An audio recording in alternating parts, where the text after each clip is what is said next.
हरे Krishna. Team आद्या राजनीति की तरफ से आप सबका स्वागत है। आज हम अध्याय पहला श्लोक दूसरा और तीसरा इसके बारे में जानेंगे। धृतराष्ट्र अपने महल में बैठा है और संजय से युद्ध भूमि का सारा हाल पूछ रहा है।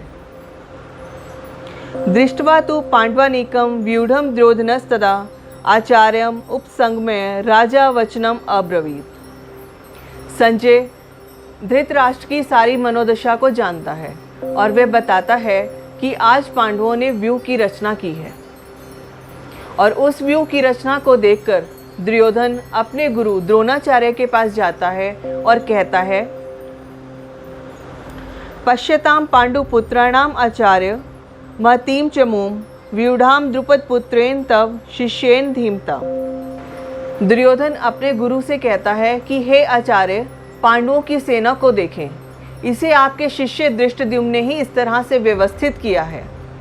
दुर्योधन पांडवों की सेना को देखकर भयभीत है। वह अपने भय से बाहर निकलने के लिए अपने गुरु के पास जाता है और उन्हें पांडवों की सेना दिखाता है। दुर्योधन जानता है आज युद्ध भूमि में जो दोनों सेनाएं आमने सामने खड़ी हैं या जो आज युद्ध होने वाला है वो उसी की ईर्ष्या, हठ और लालच का ही नतीजा है, उसी का ही रिजल्ट है।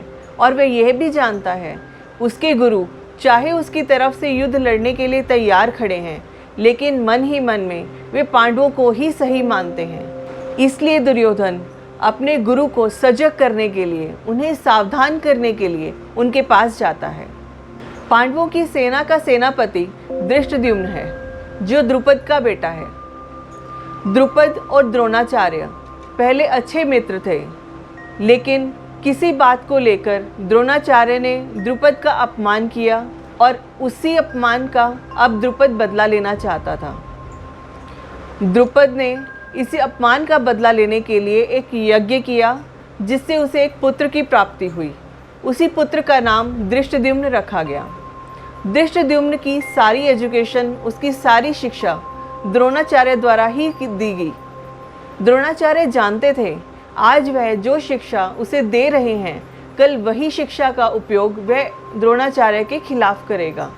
लेकिन फिर भी उन्होंने एक सच्चे गुरु की भांति उन्हें अपनी सारी शिक्षा प्रदान की। आज युद्ध भूमि में दुर्योधन जिस तरह से बिहेव कर रहा है या जिस तरह से व्यवहार कर रहा है, प्रत्येक मनुष्य वास्तव में ऐसा ही व्यवहार करता है। जब हमारे मन में या किसी भी मनुष्य के मन में मोह, अटैचमेंट या किसी से प्यार है और वह चाहता है कि वो उससे छोड़ के ना जाए, तो उसे रोकने के लिए, उसे अपने पास रखने के लिए मनुष्य कुछ भी कहने के लिए तैयार हो जाता है, कुछ भी करने के लिए तैयार हो जाता है। और वह हमेशा यही एश्योरेंस चाहता है कि वह मनुष्य उसे कभी छोड़ के ना जाए। दुर्योधन मोह है, अटैचमेंट, और द्रोणाचार्य डुअलिटी। डुअलिटी मीन्स जब हम किसी को अपने से भिन्न समझते हैं। युद्ध भूमि में दुर्योधन ये भली भांति जानता है कि पांडव और धृष्टद्युम्न दोनों ही द्रोणाचार्य के शिष्य हैं और अर्जुन तो द्रोणाचार्य का प्रिय शिष्य है। इसीलिए वह अपने आचार्य से ये सुनिश्चित कर लेना चाहता है कि उसके आचार्य उसे छोड़ के पांडवों की तरफ नहीं जाएंगे। और यही सुनिश्चित करने के लिए वह उन्हें पांडवों की सेना दिखाता है, पांडवों की सेना में उनके खड़े शिष्य को दिखाता है, ताकि उनके आचार्य युद्ध भूमि में कोई भी लीनियंसी ना बरते। क्योंकि अगर उसके आचार्य लीनियंसी बरतते हैं या उनका मन अपने शिष्यों को लेके पसीजता है, तो दुर्योधन युद्ध हार सकता है। हरे कृष्णा।